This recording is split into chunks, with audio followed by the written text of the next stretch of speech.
Hello and welcome to a Wonder Care podcast, formerly known as Wonder Baba podcast. I'm Sheena Mitchell, pharmacist and mum of 3.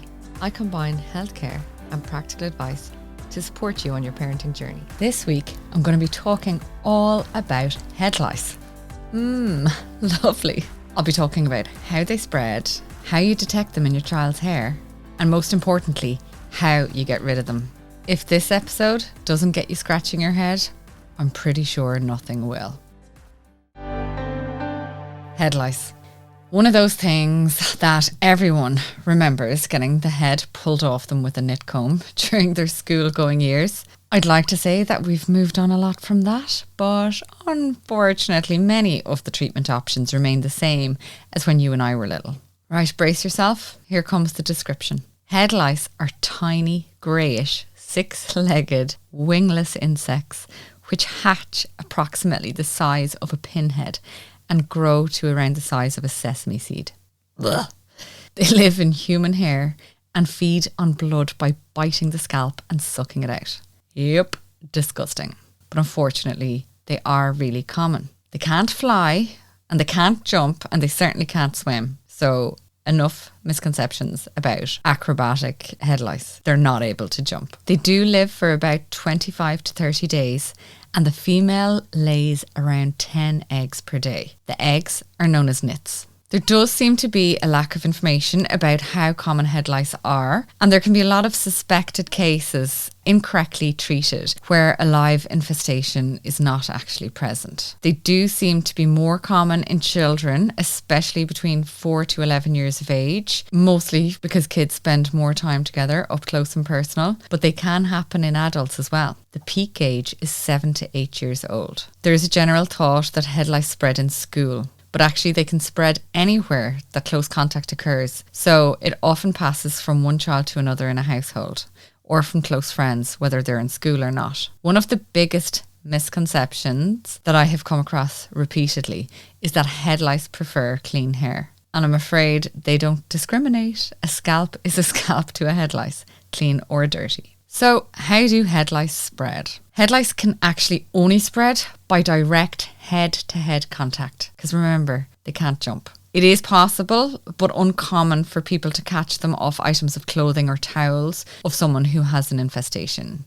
They prefer to be on human scalp, and so the frequency of them leaving the scalp to go live in a pillowcase is very low. As I said earlier, they feed off the blood by biting the scalp. If you have suspicions that your child has head lice, they're coming home from school and all of a sudden you notice their little hand is going up and they're scratching their head a lot, then it might be important to figure out how to detect them. It's good to know that the itching which is associated with head lice is actually caused by a sensitivity to their saliva on the scalp. Itching can of course be a sign of infestation, but it doesn't always mean there is one. So the only way to be sure is to find a live head lice on your child's scalp. It's not recommended to routinely treat your child for head lice if they're not actually infested. There are other things that could be causing the itchy head.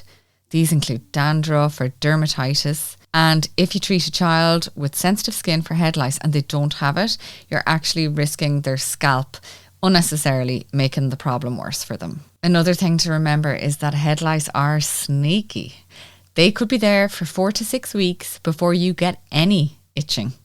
So the only way to be sure your child doesn't have it is by checking for infection regularly. And if you hear someone in the class or their friend group or family has it, then really ramp up your detection combing. The most common place that head lice like to hang out on the scalp is behind the ears and at the nape of your child's neck. You can use either dry or wet combing to detect head lice, but only wet combing can be used to remove them effectively.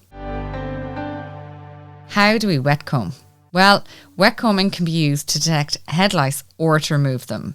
So you can do it with or without head lice products like lotions or sprays, which I'll talk more about later. So you're going to wash your hair with normal shampoo and then apply lots and lots and lots of their normal conditioner. When the hair is still wet, before washing the conditioner out, use a comb to detangle the hair. So just a normal comb. And once all the knots and tangles are gone, then switch to a fine tooth comb. This comb should have teeth spaced 0.2 to 0.3 millimeters apart and can be purchased in pharmacies. We also have them on our website, wondercare.ie. And a good example of one can be found by searching Ivora comb on my website. So that's Ivora. What you do is you systematically work through small sections of your child's hair using the comb. Start by touching the comb off the scalp and work your way right down to the ends. Examine the comb for live lice and remove lice by wiping or rinsing the comb in between every stroke. I find the easiest way to check the comb and to remove any lice is by having a kitchen roll to hand. So every time you brush the comb down through the hair, wipe the comb on the kitchen roll, and because the kitchen roll is white, you'll be very clearly able to see what's there. It's really, really important that every single section of the scalp is gently but thoroughly worked through. Once you've done all of this, you rinse the conditioner out of their hair and then you repeat the process. You need to do this on days 3, 6, 9, 12 and 15 if there is an infestation, so that young lice are removed as they hatch. Ugh. Sorry, I will try and stop making that noise. Okay, dry combing. Dry combing is completed using the same technique on dry hair. Once you find a head lice when you're dry combing, you can choose to treat the infestation using a wet combing technique. Or, alternatively, you can use a head lice product. What product, you might ask? I just want to take a little break for a second to say that I'm delighted to partner again with one of my all-time favourite products, Salin Plus. This is the world's first 100% natural dry salt therapy device. It's clinically proven to relieve a wide range of allergens and respiratory conditions. The salt therapy method has been trusted for generations and is now hugely popular worldwide as more and more people recognise the superb results achieved from a natural and non-invasive method. This device will help you breathe easier and sleep better. Hopefully I can summarise the main ones for you now so that you know what to reach for if an outbreak occurs. Things that you need to consider are if your child has asthma, sensitive skin or dermatitis. If your child has any of these conditions, do not use an alcohol-based product. You need to use a water-based one. An alcohol-based product could burn and irritate sensitive skin or cause a flare-up of asthma. If you are using an alcohol-based product, make sure to use it in well-ventilated rooms and away from heat or flames. Remember, only use a head lice product if live lice have been detected. If your child is under 6 months of age, you're going to have to go to the doctor for advice on treatment. I definitely recommend having a read of the instructions of every product before you use them, because they really vary between different products on how long they need to be in the hair for and whether you're applying them to wet or dry hair. But I will go into them one by one a bit more now. There are a couple of options of products to choose from, and traditionally a product which contains phenethrin or permethrin, which are chemical insecticides known as pyrethroids, would have been first choice. These kill the lice and can be reapplied after 7 days to ensure that any lice hatched from eggs which survived the first treatment are killed. Due to issues with lice sometimes developing resistance to these products, newer preparations tend to be recommended first. The new products contain silicone-based products such as dimetacone, and they act by physically suffocating the lice rather than killing them chemically. I managed to get through that bit without saying ugh. Almost. When choosing a product, I would recommend you use a lotion or a spray. There are mousses, shampoos and cream rinses available on the market, but I am not confident that they saturate the hair and scalp thoroughly enough, and they don't make good enough contact with the scalp to always be effective. So it's a spray or lotion that I recommend. Always use enough lotion to spray or cover the full scalp and right through to the ends of the hair. If you have a child with very long hair and there's persistent head lice in the classroom, this may make you rethink that, but yeah, hopefully that won't happen. I'll give you some tips on avoiding head lice in a few minutes, but I'm just going to go through the products first. Right, so products. The first one I'm going to talk about is Light Clear Cream Rinse. Do you remember I was saying some contained insecticides and some of the newer ones do not? Clear Cream Rinse is an older product and it does contain permethrin 1%, and this is a chemical insecticide.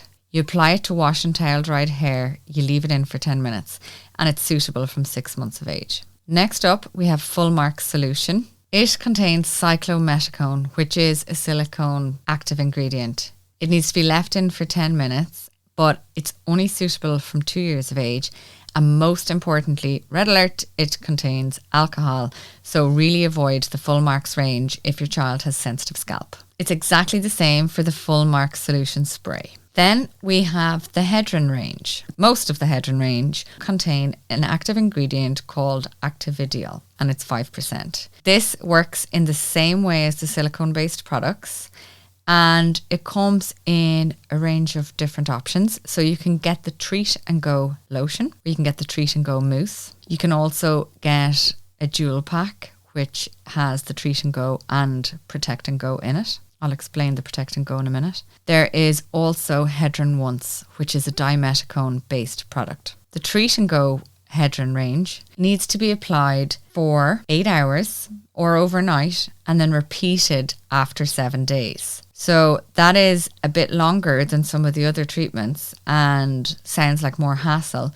But actually, you can throw it in your child's hair and send them to school with it because it's not greasy. And it can be used for children 6 months and older, and they are water-based, so no alcohol in this, so it's good for those sensitive scalps. Again, I'm going to say if you have a choice, try go with the lotion over the mousse. The Hedron Once is slightly different because it has that dimetacone in it. You leave it in for only 15 minutes, and it is alcohol-free and suitable for 6 months. So it's got a much more convenient timing on it. You don't have to leave that one on overnight, which is quite handy if you just want to get the job done quickly. Hedron also do a Protect and Go conditioner. So you can apply this to wet or dry hair, and it isn't a treatment, it's actually a preventative product. So you can use it at least twice a week. You can apply it to wet or dry hair and there's no need to rinse it. You just comb it through. A lot of people like to use the Nitty Gritty spray, and unfortunately that's not available at the moment. People like to use that as a repellent to head lice. It is a more natural product, so it's maybe lacking some evidence, but anecdotally head lice do not like things like tea tree oil and blends of essential oils, and that is what Nitty Gritty contains.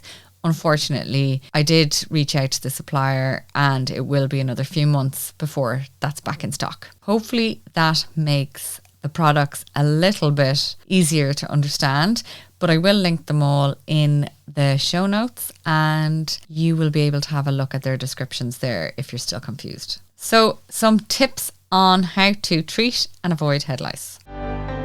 First things first, do use that piece of kitchen roll or white paper when you're combing your child's hair to wipe the comb on. It does make it so much easier to detect anything that's coming off the comb. While it's really important not to just routinely treat everyone in the household if one person has it, it's definitely recommended to do your detection routine. So check all of your family's hair and let close friends know if you have detected any lice. As I said, while lice are gross, there is no shame in them. It's not to do with having clean or dirty hair or any hygiene reason. It is just part of growing up, unfortunately. It's important that the source of the infestation is treated. So if you have suspicions that another child is having a persistent case of head lice, which is causing your child to catch them over and over, it's best to try and have that child treated too. Otherwise, reinfection will occur. For the record, I am not suggesting you start rubbing a bottle of Hedron into other people's children's head. I'm just saying maybe have a diplomatic conversation with the school, childminder, or if you're good friends with the parents, you can have a little chat with them. This can be done really easily. If you're in a WhatsApp group, just be like, oh, hey guys, look, can everyone just make sure and check their kids' hair? Because, my little darling keeps coming home with head lice and I've been treating it. So I do think that someone in the class still has it. So Maybe if we all coordinate our treatments, it can be done. You really don't need to lose friends and alienate any potential babysitters or nice people in your life. So do try and be kind, but do try and get to the source as well. You could even give them a recommendation of the product that you're using, saying you're finding it's great. It is clearing them, but maybe they should try it. I'm going to leave the politics to you. After you treat your child's scalp, do wash their bedclothes on a wash over 60 degrees or on a normal wash followed by a 15-minute tumble dry. This ensures that any live lice are removed from bedding, even though it's unlikely for them to spread this way. If you hear a single whisper of head lice in your child's classroom or school, implore your child to wear their hair up. Best way is in a plait or a bun so that hair is not falling down from their faces when they're standing over a desk doing projects or art or whatever with other kids, because once all those heads go down to look at the amazing art they're creating, it usually brings their heads very close together. And, you know, if hair is touching, then it means that head lice can move from one head to the other. Definitely ask your child not to be sharing any hats or scarves or superhero masks or hairbands or even tiaras. Once you've treated your child, it's no harm to routinely wash all of the bed linen at 60 degrees and hoover the house and car, including the car seats. So, did you get through it? Did you get through it without scratching your head? It's very hard. In the pharmacy, as soon as someone comes in just to buy a head lice product, within seconds we're all scratching our heads. It's just hard to avoid. The paranoia really kicks in very quickly. And I've been working in community pharmacy for 16, 17 years, and I still can't resist a scratch when I'm selling a bottle of Full Mark solution. Anyway, thank you so much for listening. If you found the information helpful in this podcast, I would be so grateful if you could review the podcast and give a little follow, like, share, all of those things on your podcast streaming platform, whether it be Spotify or Apple Podcasts or whatever. It really helps me to reach more people, which enables me to deliver more free, accessible healthcare to parents. Keep an eye on my Instagram page for question boxes, which pop up a few days before I release my next episode to make sure that I get all of your questions answered in the episode. This week, there was a lot of questions about sensitive scalp and how to treat it. And really, as I said there, you're avoiding the alcohol-based Full Marks products, and you're probably better to stick with the Hedron aqueous, so water-based products. Okay, thanks everyone for joining in, and thanks again to my sponsor, Salon Plus. Bye.